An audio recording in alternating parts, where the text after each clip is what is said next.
Here we are in a chateau that has been around since the 1700s. Basically, the King of France came down in 1672, and he came for hunting. It was a well-known spot for hunting wild boar, especially. Yes. And at the time, there was a tricky time with wars against, like Catholic and Protestant. It's really all about religion and so forth. And the king was looking for more friends and so forth, and he managed to basically ask the owner of this place to become his colleague and to become the captain of the region to collect the taxes and so forth. If he converted to Catholic. If he converted to Catholic. And Pierre did so, and he became Pierre de Beaucastel, so he got anoblished.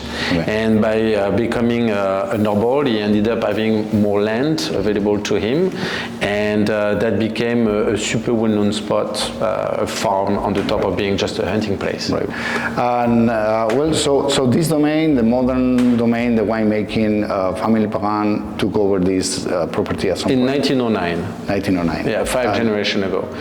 Just after the phylloxera. The phylloxera arrived from the US in the late 1800s and wiped out the vineyard of this region, and then of France, of Europe, and so forth. And then we ended up having the American rootstock to be able to replant. And we started replanting Grenache in 1909, and then Syrah, Cinsault, and so forth. Okay. But this family has been focused on farming organically.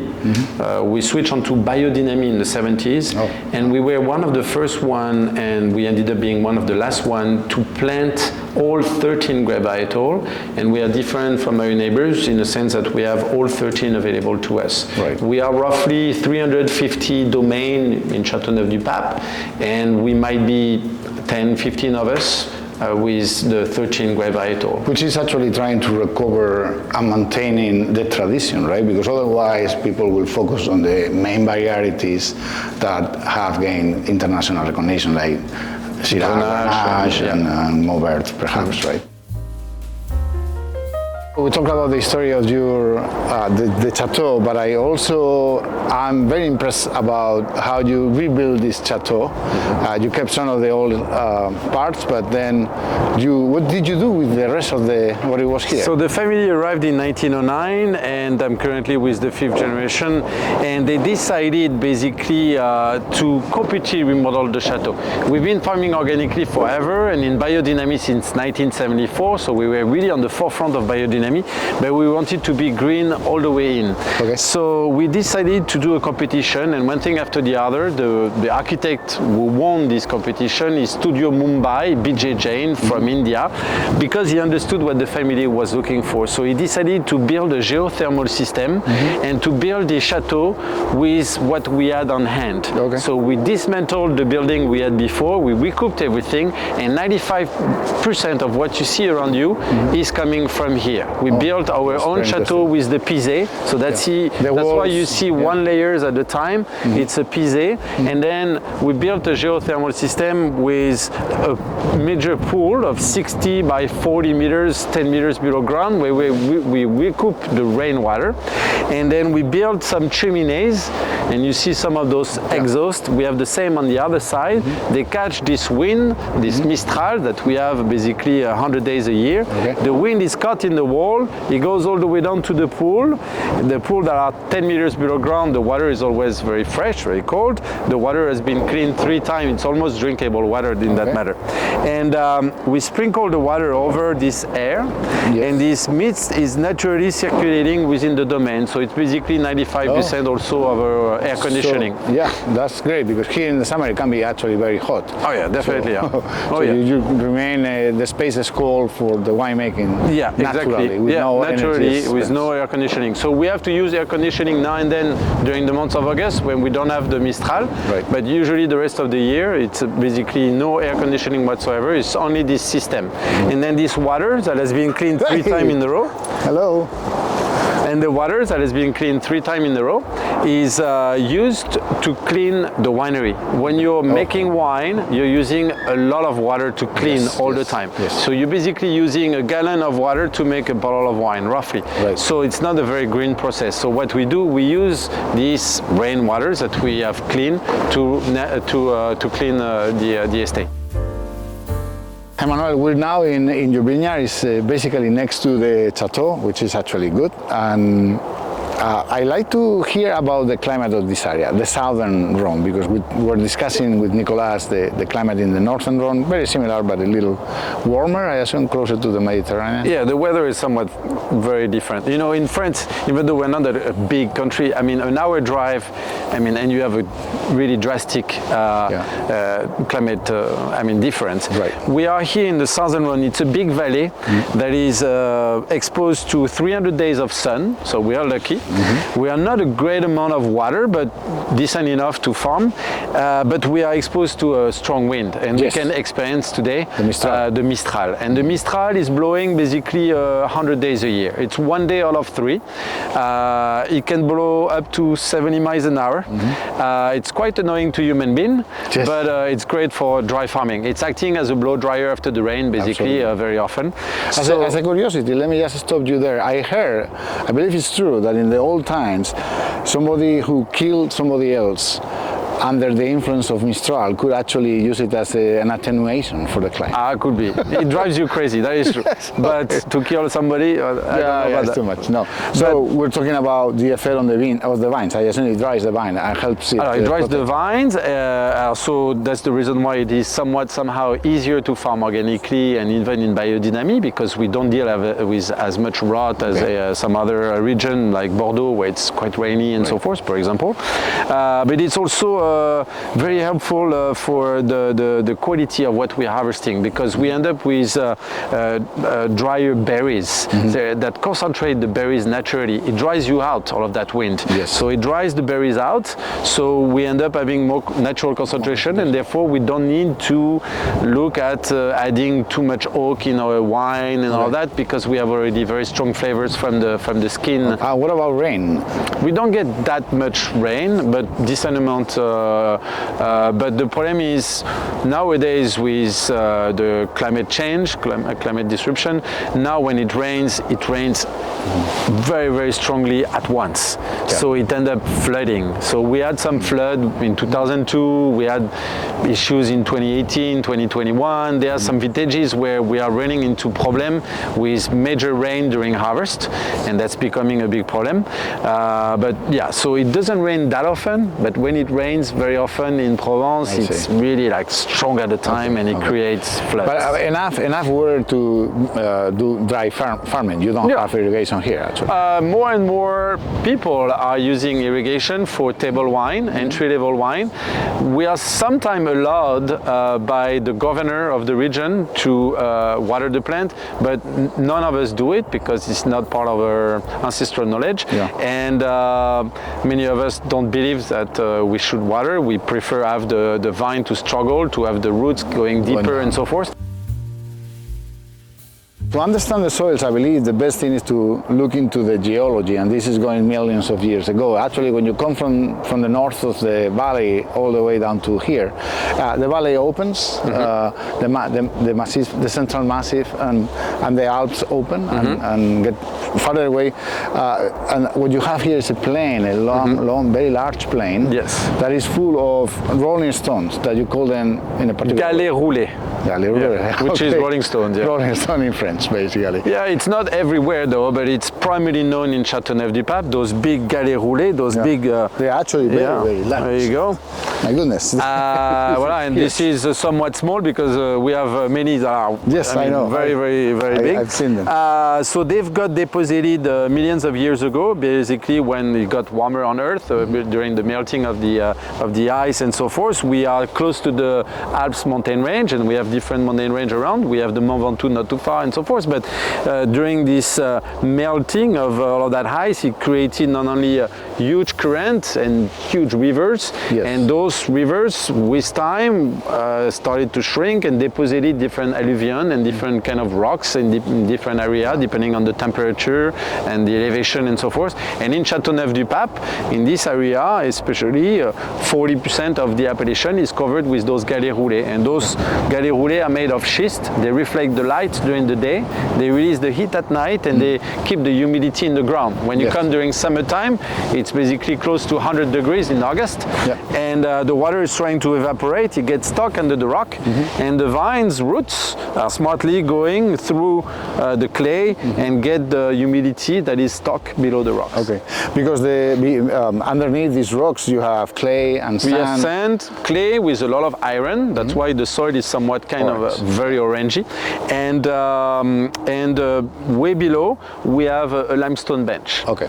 And the limestone is like a sponge. If you have water below, the limestone suck up the water and sweat the water at its tip, basically. Yeah. And the clay stock this water and under the rocks, and our roots, especially the older roots, are going super deep and go get that humidity, and we managed to make great wine with great acidity thanks to this water reserve that is stuck in the soil, even despite the droughts that we are facing with climate change. We chose a window to talk about viticulture. Why? Because this is part of your philosophy, and these are walls that are made from products that were in the vineyard and in the site, right? But we have a vineyard behind us, and I'd like you to tell me about how you practice viticulture in this area. I know that you're organic, actually even biodynamic. What this represents for us? First off, we are very different from our neighbors in many ways. We are the largest estate in one contiguous plot. By having one contiguous plot, we have less repartition of the risk. We don't have vineyard throughout the appellation, but at least we have everything on hand, so it's easier for us to focus on organic farming and even biodynamic. Right. And we are the largest estate, so we have 140 acres. We have parcels dedicated to white, some dedicated to red, and then within the red we have white co-planted. That's how you end up with 13 grape varietal. You have 7 red and 6 white. Focus is to basically be on biodynamic since 1974, so we basically don't use any chemicals whatsoever. We use a tiny bit of copper and so forth, but there is hardly any coming from the outside. So if we have an issue with a small bug, we bring another big bug to fight it, and etc. etc. And then yeah, we might be plowing with horses.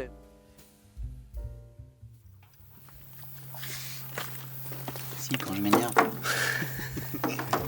Ça arrivera rarement.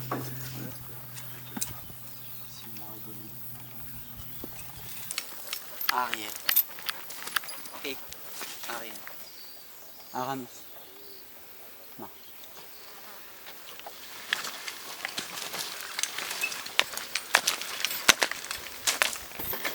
Oh. À droite.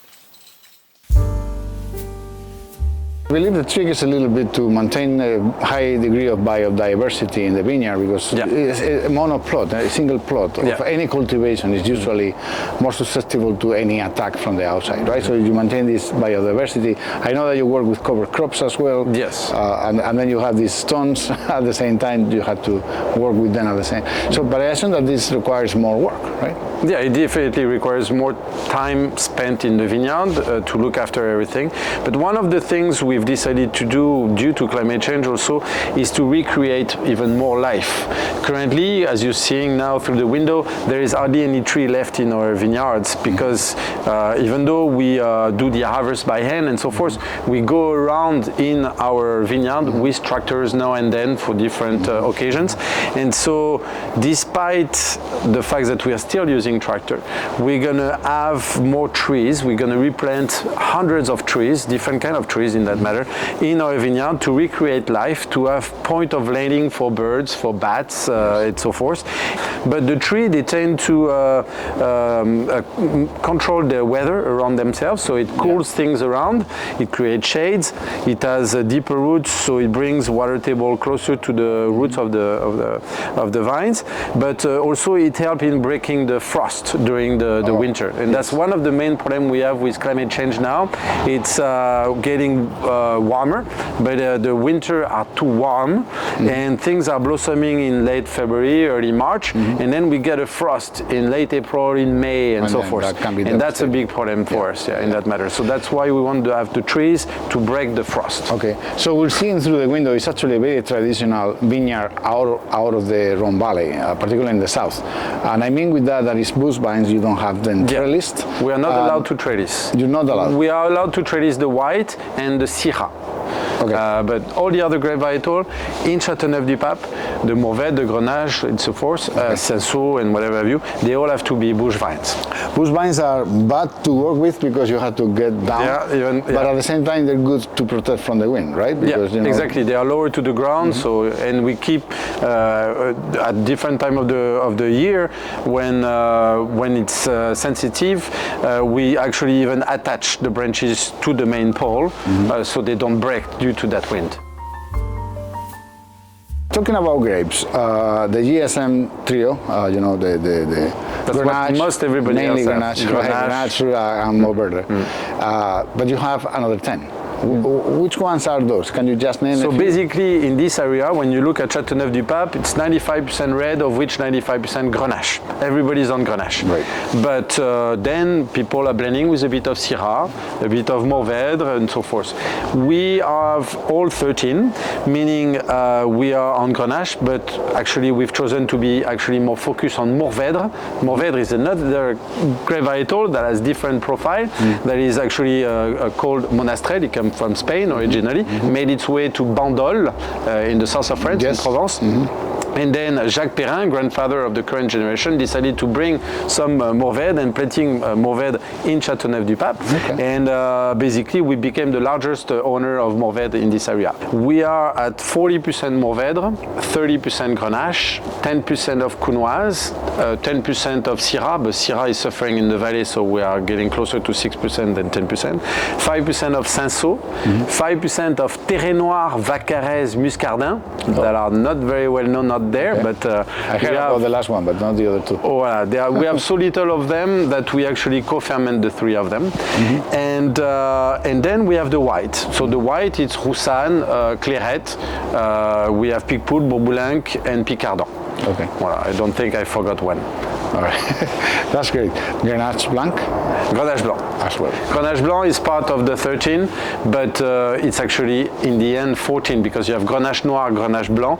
So that's why you don't really have 13, you have 14. I see. And nowadays, because we had many mutation within our vineyard, some will claim that they have 18 grape varietal or maybe more, because now we have Grenache Gris, we have Clairette Blanche, we have Counoise Blanche, etc. So we had some mutation, and now we have new grape varietal.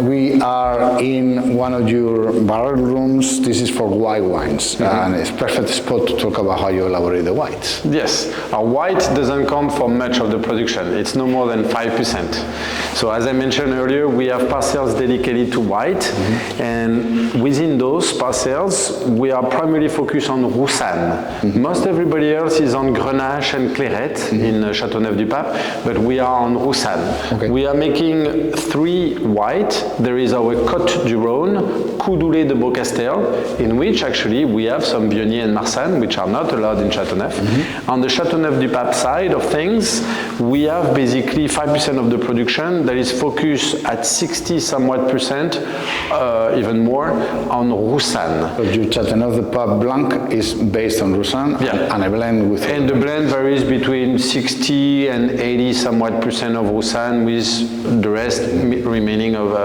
Grenache Blanc and Clairette primarily, and then few of the Bourboulenc and so forth. But it's really, voilà. And the Roussanne and sometimes the Clairette, but primarily the Roussanne is handled in the barrel. So we do the two fermentation, alcoholic and malolactic. We do 100% of malolactic on the Roussanne in the barrel. And we work with a bunch of different coopers. The one we tend to work most with is called Chassin, he's a cooper from Burgundy, and we ask him to do what we call a raw toast. So there is hardly any flavors coming from the oak itself. It's going to help also the wine in able to live longer in life and so forth. The rest is made in stainless steel or iron cask that we have still from the grandfather. And then we do a blend. We age the wine in different vessels depending on what we are looking for. And that's usually 10, 12 months or so. And then we release on the market. And for the Côte du Rhone Blanc, how do you do that? So we do that primarily in stainless steel and iron cask. And now we are where you start the elaboration of the reds, and this is a very traditional elaboration with concrete and wood fooders. How does it work? So when you're making wine, you're dealing between oxidation and reduction. The worst of oxidation is when you forget a bottle of wine on your kitchen counter, and 2 weeks later you're like, oh, let me try that, and you're feeling like drinking vinegar or something. Well, that's too much O2 coming into the formula of wine, and that breaks the wine into something that is close to vinegar. Reduction is the opposite. There is not enough O2 in the wine, and the wine is not fruity enough to us. So what we do, we end up decanting, double decanting, swirling, etc. And we are trying to put O2 into the wine as fast as possible to make it as fruity as possible. There are some grape varietals that tend to be oxidative, and some of others are reductive. We are dealing with reductive grape varietals such as Mourvèdre, Syrah, Counoise in wooden vats. And that's what we do. To oxidate the wine, we have oak, which is basically alive, and that let a little bit of O2 come into the wine, and therefore the wine ends up being fruity and not too reductive.